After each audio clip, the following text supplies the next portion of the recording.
আসসালামু আলাইকুম গাইস, সবাই কেমন আছেন? আমিও ভালো আছি। তোমরা সবাই কেমন আছো? আশা করি আমিও ভালো আছি। এখন যে আমি এই ভিডিওটা করলাম, এই ভিডিওটা তো কোনো রিপ্লাই থাকবে না আমি জানি। আমি আগে ভিডিওতে ছাড়লাম তো কোনো কেউ পাত্তাও দিল না। এখন এই ভিডিওটা ছাড়ছি পাত্তা দেওয়ার জন্য। সবাই পাত্তা দিয়েন, আর একটা লাইক কমেন্ট সাবস্ক্রাইব করে দেন সবাই, প্লিজ প্লিজ প্লিজ।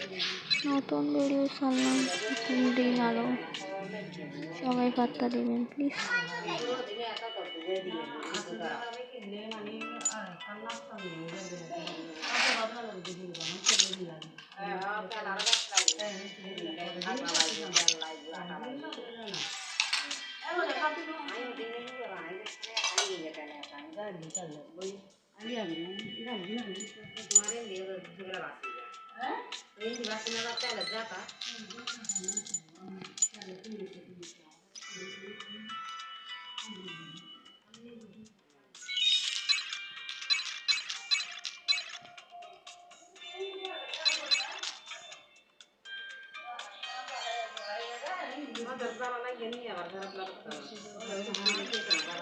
আর আমি আমার পরের ব্লগটা দিব, আপনারা লাইক কমেন্ট সাবস্ক্রাইব করবেন। পরের ব্লগও আছে আমার থেকে, আমি পরের ব্লগটাও দেব প্লিজ।